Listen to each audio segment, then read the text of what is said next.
activities or mga efforts or mga fruits ng ating mga efforts, katulad ng pag-establish ng butika ng bayan, yung ating mga kampanya.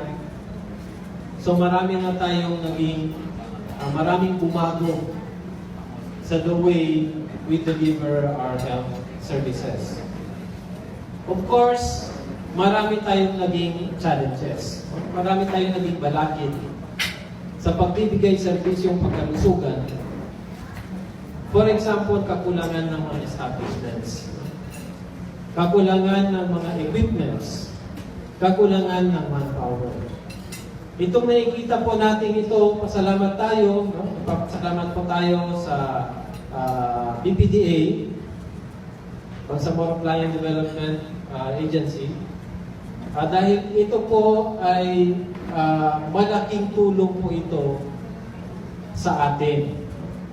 Dahil sinabi ko po, isa sa malakid po sa pagbibigay natin ng serbisyong pangkalusugan ay kakulangan ng mga equipments.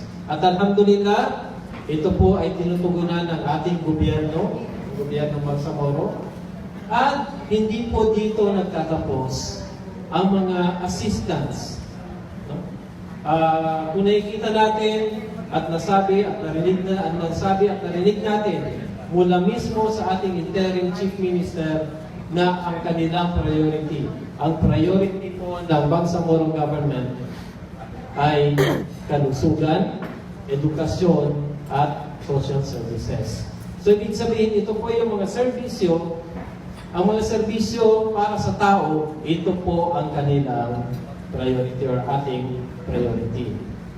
So, with this, we can hope, no? Umasa po tayo na inshallah, hindi po dito magtatapos ang mga assistance coming from the Bangsamoro. Kami po dito sa Ministry of Health, naramdaman po namin ito nung tumaas po yung aming budget. Dati, ang nakukuha lang namin is around 1.something billion. Pero with this, tumaas po ito 3.something billion. So, nakikita natin na dito pa lang ay natutugunan na ng paunti-unti yung ating mga pangangailangan. So, inshallah, sa pakikipagtulungan po ng lahat, no? Lahat ng sangiyan ng gobyerno ng Bangsamoro, sa ating mga local government units, sa PHO Maguindanao, lahat po tayo. Sama-sama po tayo sa pagsulong ng health services or servisyong pagkalusugan dito po sa bar. Assalamualaikum warahmatullahi wabarakatuh.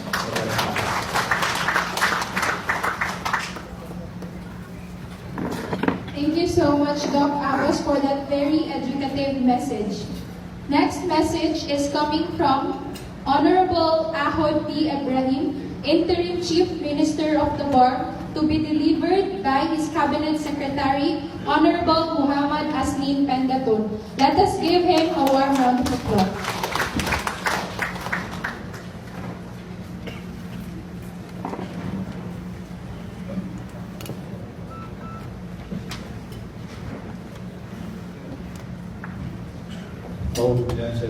Bismillahirrahmanirrahim. Assalamualaikum warahmatullahi wabarakatuh. Isang mapagpalaya at mapayapang hapon mo sa ating lahat. The Chief Minister is currently attending to an equally important event. Such, he asked me to represent him and read his message for this very important event. But before I do so, allow me to give my courtesies to the men and women seated in front. First and foremost is our Deputy Minister and also our member of the Parliament, Dr.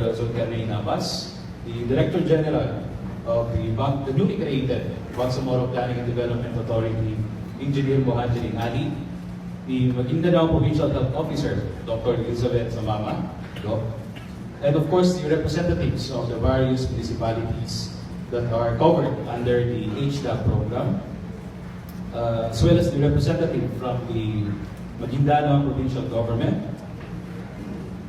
To my fellow workers, public servants in the IPHO Maguindanao and Bangsamoro Autonomous Region in Muslim Mindanao, Assalamualaikum warahmatullahi wabarakatuh. At the onset, I would like to extend our thanks and gratitude for coming here today and joining us in this ceremonial turnover to deliver the last tranche of the various medical equipment under HDA. This activity today bears major significance in improving quality basic health services in the province of Mindanao. It is a great pleasure for me to be with you today in this turnover ceremony, an activity that I take pride in doing on behalf of my government and the people of the Bangsamoro. The Bar government is pleased to inform everyone that we are determined in improving the public health condition of the Bangsamoro region. And we are confident that the medical supplies and equipment we are turning over today will go a long way in helping to strengthen healthcare delivery of our constituents in the so-called SPMS box area, as well as the adjacent municipalities in Mindanao. Particularly referring to the adjoining towns of Sharif Magwa, Pagatin or Dato Dizinswat, Mama Sapano, Dato Salibo, which are the locus of high conflict intensity in the province of Mindanao. As I always emphasize, our priority to improve the well-being of our people is to ensure the access to quality healthcare services, education, and social welfare duly supported by an infrastructure facility. Our effort to continue and finish the implementation of remaining programs and projects of the previous ARMM, like the HDA, is very challenging in our part, considering that we are still in the process of establishing the bureaucracy of the Bangsamoro government. But rest assured that every implementation of such programs and projects shall be done consistent with our call for moral governance. It has to be remembered that the Humanitarian and Development Assistance Program was conceptualized to provide humanitarian assistance and development interventions to families who are highly exposed to conflict, especially those who were displaced by the botched law enforcement operations in 2015, the so-called Mama Sapano incidents that resulted to an unfortunate part of our history. Understand that these various medical supplies and equipment shall be distributed to the following recipients: the 5 rural health units, 34 barangay health stations, and to the Mindanao Provincial Hospital, particularly the Dato Biang Annex, in which we are closely monitoring the contractor's ongoing construction and eventual completion within the transition period.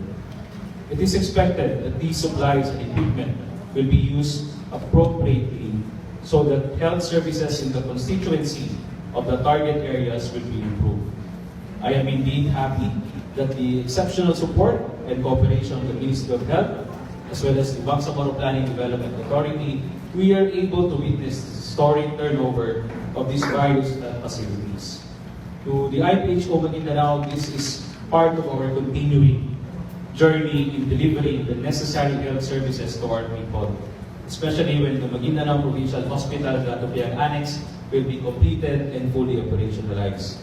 And allow me to digress from the official message of Chief Minister. As part of our continuing partnership with IPHO Maguindanao, before I left Cotabato, I double-checked the status of the Ayuda Medical mula sa Bangsamoro government, in which IPHO Maguindanao is actually part of our partner hospitals. And I'm happy to report that by next week, we can already start the Ayuda Medical mula sa Bangsamoro government.